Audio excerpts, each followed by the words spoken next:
2004, 5, 6, 7, 8, 9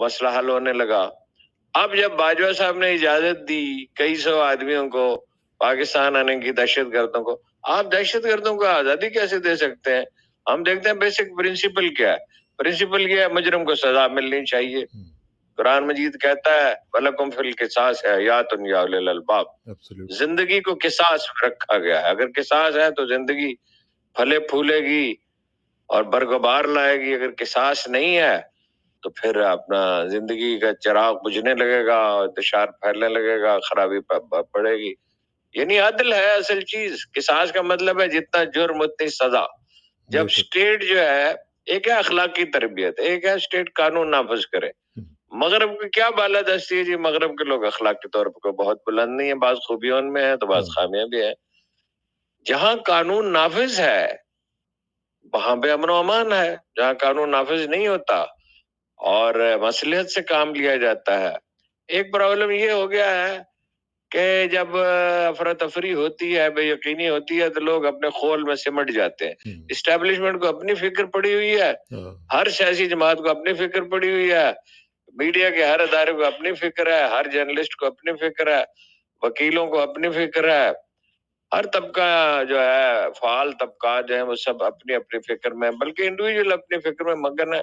تو معاملات کیسے ٹھیک ہوں گے؟ لیکن اس میں اگر اپروچ ٹھیک کر لی جائے جی تو کوئی مسئلہ پاکستان کا ایسا نہیں ہے جو حل نہیں ہے. لیکن وہ اپروچ کیسے ٹھیک ہوگی ہارون صاحب؟ یہی تو سب سے بڑا کویسچن ہے. دیکھیں نا، اپروچ سمجھانے سے ہی ٹھیک ہوتی ہے، تعلیم سے ہوتی ہے، تبلیغ سے ہوتی ہے.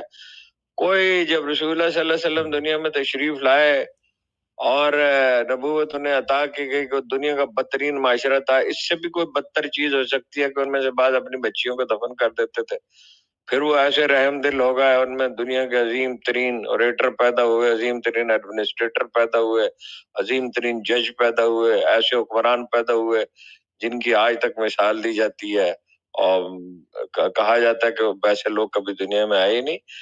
سمجھایا جاتا ہے، تلقین کی جاتی ہے. دیکھیے اسپین میں مسلمانوں کا اقتدار ختم ہو رہا تھا، یوسف بن تاشفین گیا جو غزالی کی تعلیمات سے متاثر تھا، 200 سال کے لیے اعتراض ہو گیا. ایسا نہیں ہے کہ بالکل ہی کوئی چراغ بجھ گیا ہے اور کسی کی سمجھ میں نہیں آ رہا. لوگ بات کر رہے ہیں، شبر زیدی بات کرتے ہیں، ضروری نہیں آپ ان سے اتفاق کریں.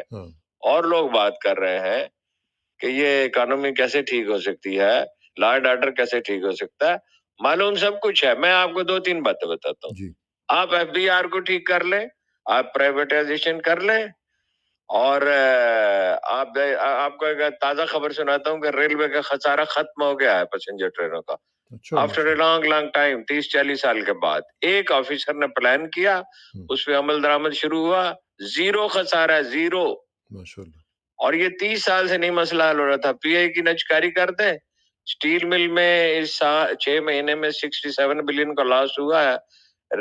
پی آئی اے میں بھی 67 کا پورے سال کا، اس کا 6 مہینے کا ہے. یہ کوئی 2,000 روپے کا نقصان ہوتا ہے. ایف بی آر کو آپ ٹھیک کر لیں، پرائیویٹائزیشن کر دیں، اور جناب تھوڑی سی مدد دنیا سے وقتی طور پر لیں. اس کو جو عادت آپ کو پڑی، ایڈکشن ہو گئی ہے، اس کو چھوڑ دیں، چیزیں ٹھیک ہو رہا ہے. الیکشن کا اعلان کریں، اسٹیبلٹی آنی شروع ہو جائے گی. اوورسیز پاکستانیز کو ایکٹیویٹ کریں، ان سے آپ کو کتنی بڑی ہیلپ مل سکتی ہے. جی وہ اصل میں تو اوورسیز پاکستانی اگر انویسٹ کرنے کے لیے تیار ہوں، آپ 3 یا 4 یا 5 یا 6، اس سے زیادہ نہیں ہونے چاہیے. انڈسٹریل ایریاز بنا دیں، 5 ایئرز ٹیکس ایگزمپشن دے دیں. اس کے لیے آئین میں آئین سازی کریں. اس کے لیے پولیس بھی الگ بنائیں. موٹر وے کی پولیس ٹھیک کام کرتی ہے نا. بالکل کرتی. 92 سے آج تک ہمارا موٹر وے پہ کئی دفعہ چالان ہوا، ہمیشہ ٹھیک ہوا. کبھی انہوں نے وہ تصویر بھی دکھا دیتے، لو تصویر دیکھ لو، آپ کی گاڑی تیز چل رہی تھی. اس کا نتیجہ یہ نکلا، پہلے 3-4 سال ہمارا چالان ہوتا رہا، ڈرائیور بے احتیاطی کرتے تھے. اب کوئی 16-17 سال ہوئے، کبھی نہیں ہوا. تو آپ اس کے لیے پولیس بنائیں الگ، اس کے لیے قوانین الگ بنائیں، لا اینڈ آرڈر ٹھیک کریں. چین میں اسی طرح، چین ہم سے زیادہ غریب تھا. 7 میں ڈنگ سیاؤ پنگ نے اس کو ٹھیک کرنا شروع کیا نا، جب انہوں نے اپنا بنیادی تضاد درست کر لیا. ہمیں اپنا بنیادی تضاد درست کرنا. ہمارا بنیادی تضاد ہے کیا؟ ویسے کیا مسئلہ ہے ہمارا؟ بنیادی تضاد قانون کی حکمرانی نہیں ہے. آئین اور قانون، کوئی آئین کو نہیں مانتا. وہ میں نام نہیں لینا چاہتا، وہ ایک سرفری عورت کہتی ہے جیسے بھی ہو عمران خان کو روکے، جیسے بھی ہو روکے، اس کو فلاں میں نااہل کریں، فلاں میں نااہل کریں، فلاں میں نااہل کریں۔ او بھائی وہ کہنا یہ چاہیے کہ ہر وہ سیاستدان جو کرپٹ ہے، جس نے ظلم کیا ہے، زیادتی کی ہے، جسے قانون نااہل کرتا ہے اسے نااہل کر دو، ہر وہ لیڈر۔ اب یہ کہ عمران خان کو کسی طرح، عمران خان کو آپ نے بھٹو کو پھانسی دے دی، بے نظیر قتل ہو گئی، شیخ مجیب الرحمان کو اقتدار نہیں دیا، ایوب خان کو ہٹا دیا، فلاں کو ہٹا دیا، فلاں کو ہٹا دیا، تو کوئی حالات ٹھیک ہو گئے؟ کسی کو ایک آدمی کو ہٹانے یا بنانے سے نہیں حالات ٹھیک ہوتے ہیں، حالات ٹھیک ہوتے ہیں قانون کی حکمرانی سے۔ تو کیا قانون کی حکمرانی کے اور تحت جمہوریت اگر ہے جی تو بھائی 56% لوگ جو 9 سروے میں 9 سروے ترکی نے کیا ہے، چین نے کیا ہے، امریکہ نے کیا ہے، سعودی عرب نے کیا ہے، پلس نے کیا ہے، فیفر نے کیا ہے، گیلپ نے کیا ہے، او آئی آر ایس میں بھول رہا ہوں کیا ادارہ اس نے کیا ہے، ہمارے ادارے سنو ٹیلی ویژن نے کیا ہے۔ 12 سال سے حبیب اکرم صاحب سروے کر رہے ہیں، آج تک ان کا ایک سروے غلط نہیں ہوا۔ ایوریج جو ہے وہ 56-7% بتاتے ہیں، سعودی عرب کے سروے میں 70% سے زیادہ ووٹ ہے عمران خان۔ اور اس کے باوجود اس کے لیے راستہ مسدود کیا جا رہا ہے، اس کے ساتھ بات نہیں کی جا رہی، الٹا اب اس کو قتل کرنے کی بھی دھمکیاں جو ہیں، وہ سازشیں جو ہیں وہ سامنے آ رہی ہیں۔ وہ دھمکیاں کہ اس کو قتل کر ہی ڈالا تھا، وہ تو اتفاق سے دیکھے نا وہ واقعہ کیا ہوا۔ میں نے تفصیل سے خان صاحب سے پوچھا ہے کہ وہ جو آدمی جب اس نے گولی چلائی تو ساتھ کھڑے ہوئے آدمی نے اس کے ہاتھ پہ ہاتھ مارا تو وہ گولیاں نیچے لگی، یعنی براہ راست نہیں لگی۔ جو گولیاں خان صاحب کو لگی ہیں وہ تو دوسری جگہ سے لگی ہیں۔ اب کچھ کالمسٹ یہ واضح کہنے کی کوشش کر رہے ہیں، ثابت کرنے کی کوشش کر رہے ہیں کہ نہیں نہیں نہیں نہیں نہیں وہ تو عمران خان کے اپنے معاوضوں نے گولیاں چلائی۔ اب جب میڈیا استعمال ہونے لگے، علماء استعمال ہونے لگے، فعال طبقات کے لوگ استعمال ہونے لگے چھوٹے چھوٹے فائدوں کے لیے، تو ظاہر اسے تباہی آئے گی۔ ٹیپو کوئی چھوٹا جنرل تو نہیں تھا، جس جنرل کو ٹیپو نے ہرایا تھا اس نے جا کے نیپولین کو شکست دی تھی۔ بات یہ ہے کہ اگر آپ کے لوگ اپنی ذاتی زندگی کو اپنی قومی زندگی پہ ترجیح دیتے ہیں، ایسے ایسے افسانے گھٹ رہے ہیں، اینکر اور کالمسٹ کے آدمی حیرت زدہ ہی رہ جاتا ہے۔ کل ایک صاحب نے کہا میں ان کی بڑی عزت کرتا تھا، عزت میں ان کی خیر اب بھی کرتا ہوں، ایک حماقت کی بات کی وجہ سے کسی شخص کو مسترد نہیں کیا جا سکتا کہ جی باچا خان قائد اعظم سے بڑے لیڈر تھے۔ قائد اعظم سے بڑا لیڈر تو پچھلے 300 سال میں آیا ہی نہیں۔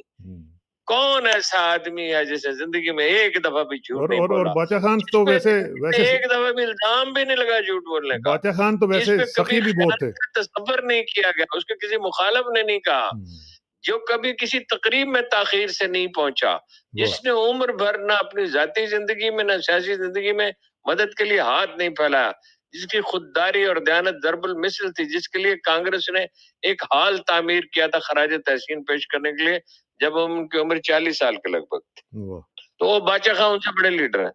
اب جب اخبار میں اس طرح کی باتیں کریں گے تو دیکھو اخبار نویسوں کا ہی فرض ہے، نہ علماء کا فرض ہے، دانشوروں کا فرض ہے۔ اگر دانشوری جو ہے وہ مصلحت کیش ہوں گے تو پھر کیا تو ہوگا؟ یہ کیا یہ پڑھتے نہیں ہیں اس طرح کے جو ہمارے دانشور ہیں، یا ان کو اور نہ سینس آف پڑھنے ہسٹری کا نہیں؟ کیا سوال ہے جی، گیلری پلے کرتے ہیں، تالی بجواتے ہیں۔ وہ باچا خان پہ سیمینار تھا، اس میں لوگ باچا خان کو ایسے خراج تحسین پیش کر رہے تھے جیسے جناب جنید بغداد کو کر رہے ہیں۔ اور انہوں نے یہ بھی نہیں بتایا کہ وہ کتنے سخی باچا تھے۔ خان کی زندگی کے بعض پہلو اچھے ہیں، مستقل مزاج تھے، بہادر آدمی تھے، جیلیں سخاوت بھی کاٹتے تھے، بہت تھی ان میں۔ بہت سے خراب پہلو بھی ہیں ان کے۔ تو اب وہ اپنا جنید بغداد اور جناب علی بن عثمان اجویری ہو گئے، امام ان کے شاذلی ہو متعلق گئے، تو بہت ساری اور جو جناب باتیں ہیں۔ خواجہ معین الدین چشتی ہو گئے۔ یہ اس ذہنیت کے ساتھ اس اپروچ سے انحراف تو اصل میں ہمارے آپ کے استاد تو ایک ہی ہیں، تو جو وہ فرماتے ہیں کہ انحراف تو اصل میں فکری ہوتا ہے، ذہنی ہوتا ہے، جب ایک انحراف ہو جائے تو پھر وہ عملی انحراف میں ڈھلتا ہے۔ بالکل ڈھلتا ہے، بالکل ڈھلتا ہے۔ لیکن اب یہ جو صورتحال آپ دیکھ رہے ہیں، اور آپ کی ملاقاتیں بھی ہوئی ہیں خان صاحب کے ساتھ، تو کیا وہ اپ بیٹ ہیں؟ کیا وہ مطمئن ہیں؟ کیا وہ آپٹمسٹک ہیں؟ کیا اس وقت کیفیت کیا ہے ان کی؟ نہیں وہ پورے اعتماد تو ہے، مطمئن نہیں ہے خان صاحب، آپ کو پتہ ہے امپیشنٹ ہو جاتے ہیں۔ میں نے ان سے بارہا کہا، اب پھر کہتا ہوں آج کہ خان صاحب ہر چیز اپنے وقت پہ ہوتی ہے، ہر چیز کا اللہ نے ایک وقت مقرر کیا ہے۔ آپ اسے قبل از وقت نہیں کر سکتے. جو مصیبتیں آتی ہیں وہ آدمی کی کیپیسٹی بلڈنگ کے لیے آتی ہیں. وَعَسَىٰ أَن تَكْرَهُوا شَيْئًا وَهُوَ خَيْرٌ لَكُمْ وَعَسَىٰ أَن تُحِبُّوا شَيْئًا وَهُوَ شَرٌّ لَكُمْ. تم ایک چیز کو برا سمجھتے ہو حالانکہ اس میں خیر چھپا ہوتا ہے. تم ایک چیز سے محبت کرتے ہو حالانکہ اس میں شر چھپا ہوتا واللہ ہے. یعلم وانتم لا تاخیر ہو رہی تعلمون. ہے تو ہم اسے روک نہیں سکتے. یہ تقدیر الہی ہے. تقدیر بے الہی شک. پہ اپنے جزبز نہیں ہونے چاہیے، کیونکہ فرمایا یہ گیا ہے کہ وقت کو برا نہ کہو، میں ہی وقت ہوں، میں ہی اللہ زمانے کو برا نہ کہو، میں ہی زمانہ ہوں. لا تسبوا الدہر. بھائی 18ویں اور 19ویں صدی کی خانہ جنگی سے زیادہ برا وقت تو نہیں آ گیا ہے. وہ صحیح بات. کرائسس تو آتے ہیں، کرائسس میں ہوش و حواس سلامت رکھنے چاہیے. لیکن کیا اس وقت جو صورتحال ہے، کیا اسٹیبلشمنٹ نے وہ واقعتاً کاٹا لگا دیا جی عمران خان کے اوپر؟ اسٹیبلشمنٹ کی کانٹا لگانے سے کیا ہوتا ہے؟ اللہ تعالیٰ نے لگا دیا. اگر لگا دیا ہے، اول تو ابھی اسٹیبلشمنٹ کی تشکیل ہوئی کہاں ہے؟ اسٹیبلشمنٹ ایک آدمی نہیں ہوتا ہے. اسٹیبلشمنٹ ISI کے چیف ہے، اسٹیبلشمنٹ اور بہت سے مناصب ہیں. اور آج تک پاکستان کی تاریخ میں کبھی ایسا نہیں ہوا ہے کہ کسی آرمی چیف نے پچھلے آرمی چیف کی پیروی کی ہو. اور آج تک یہ نہیں ہوا کہ اتنا عوامی دباؤ کوئی اسٹیبلشمنٹ برداشت کر رہی ہو. دو آپ کے سامنے ضمنی الیکشن ہوئے ہیں، اس میں سارے حربے استعمال کیے گئے، ساری جماعتیں متحد تھیں، میڈیا ان کی پشت پہ کھڑا تھا، تو پھر 75% سیٹیں اس نے کیسے جیت لی؟ تو آپ کیسے روک لیں گے؟ وہ PTI کے لڑکے دھاندلی کرنے دیں گے؟ کمال ہے یار، یہ پتہ نہیں کس دنیا میں رہتے ہیں. اس کو کہتے ہیں احمقوں کی جنت، فولز پیراڈائز. عمران خان کو آپ ہرا نہیں سکتے. رہ گئی اس کی زندگی تو موت تو اللہ کے ہاتھ میں ہے. اس دن دونوں نے اس کو مار ہی ڈالا تھا، تو پھر وہ کیسے بچ گیا؟ تو اس سے اسٹیبلشمنٹ سوچ کیا رہی ہے؟ کیا وہ اس سیٹ اپ کو کنٹینیو کروانا نہیں، چاہ رہی ہم ہے؟ جانتے ہی نہیں ہیں ان صاحب کو، مجھے نہیں پتا کیا سوچ رہی ہے. لیکن آخر کار جو حقائق ہیں، دیکھیں پالیٹکس میں سب سے اہم چیز سچویشن ہوتی ہے. ظاہر ہے امریکہ پسند نہیں کرتا عمران خان کو، لیکن فیبری 1979 کے بعد امریکیوں کی پالیسی یہ ہے کہ پاپولر لیڈر سے براہ راست تصادم نہ لیا جائے. ظاہر ہے بھارت تو بالکل نہیں پسند کرتا، اور ظاہر ہے کہ امریکہ جو ہے بالادستی چاہتا ہے بھارت کی اس خطے میں، چاہتے ہیں وہ کشمیر کو بھول جائیں، امریکی اڈے چاہتے ہیں. لیکن اس میں سے کچھ بھی نہیں ہو سکتا. امریکی ویتنام میں جیت گئے تھے، امریکی عراق میں جیت گئے تھے، امریکی افغانستان میں جیت گئے تھے. امریکہ کے کہنے سے کیا ہوتا ہے؟ یہ عجیب بات ہے کہ تنظیم میں باقی تو سب کچھ ہے، لیکن خالق کون و مکان نہیں ہے، جس نے یہ کائنات پیدا کی ہے اور جس کی مرضی کے بغیر پتا بھی نہیں ہلتا اپنی جگہ سے، اور جو لوگوں کے دلوں کو جب چاہے جس طرح چاہے بدل ڈالتا ہے. ہمارے سامنے سوویت یونین تباہ ہو گیا، ہمارے سامنے امریکہ کو افغانستان میں شکست ہوئی، کوئی ایک آدمی مانتا تھا؟ روس کی شکست کوئی مانتا تھا؟ ہمارے سامنے ایران میں انقلاب آیا، ہمارے سامنے کشمیر کی تحریک آزادی کو کچلا نہیں جا سکا. وہ اس طرح تھوڑی ہوتا ہے، جو اللہ کو منظور ہے وہی ہوگا. لیکن اللہ کے بنائے ہوئے قوانین ہیں. آج کل جو سب سے خطرناک چیز ہے جو میڈیا نوٹ نہیں کر رہا، پچھلے 6-7 دن سے بڑی مایوسی پھیلائی جا رہی ہے جی اسٹیبلشمنٹ نے یہ فیصلہ کر لیا ہے، امریکہ نے یہ فیصلہ کر لیا ہوگا، کرتے رہے فیصلے، ہم کو ان کے فیصلوں کے پابند ہیں. اور ہم اگر فرض کیجئے ان سے ڈر بھی جائیں تو کیا پروردگار ان کے فیصلوں کا پابند ہے؟ اس نے اپنی استغفر اللہ، اس نے اپنی کائنات کے شیطان کے حوالے کر دی. کیا بات، بہت خوبصورت بات کی آپ نے. اچھا ایک چیز مجھے ذرا بتائیں کہ ایک بڑا کوشچن اس وقت اٹھ چکا ہوا ہے، وہ یہ ہے کہ الیکشنز ہوں گے یا نہیں ہوں گے، کس طریقے سے، کیونکہ آئین تو کہتا ہے کہ 90 دن کے اندر اندر الیکشنز ہونے چاہیے. اب اگر الیکشن پنجاب اور KP میں ہوتے ہیں تو الیکشن تو نیشنل میرا نہیں. خیال ہے ہوں گے. اب ان کی کوشش یہ ہے کہ اگر ہونے ہی ہیں تو صوبائی اسمبلیوں کے الیکشن ہو. تو صوبائی اسمبلیوں کے الیکشن سوٹ کرتے ہیں نا خان صاحب کو. بھائی پنجاب میں اور پختونخوا میں اگر الیکشن ہوتے ہیں، اگر وہ کسی طرح تاخیر ہوتی ہے تو رد عمل بڑھے گا، اور رد عمل بڑھے گا تو اس کی ایک حد ہوتی ہے. روس کوئی مانتا تھا ٹوٹ جائے گا. 1990 میں جب میں نے لکھا کہ روس ٹوٹ جائے گا، وہ میری کتاب آپ کے پاس ہوگی، آپ نے دیکھی ہوگی، اس کے پہلے سمے پہ لکھا ہوا ہے روس ٹوٹ جائے گا، سوویت یونین ٹوٹ جائے گا. تو لوگ ہم پہ ہنستے تھے، مذاق اڑاتے تھے. بات یہ ہے کہ ہم نے کوئی عجیب پیشین گوئی نہیں کی تھی. بس جو آدمی تھوڑی بہت بھی تاریخ پڑھتا ہے اور پولیٹیکل. اچھا ایک اور بات بتائیے، اللہ تعالیٰ معاف کرے اپنی تعریف نہیں کرنی چاہیے. 15 سال تک میں اکیلا کہتا رہا کہ عمران خان وزیر اعظم بنے گا، کوئی مانتا تھا؟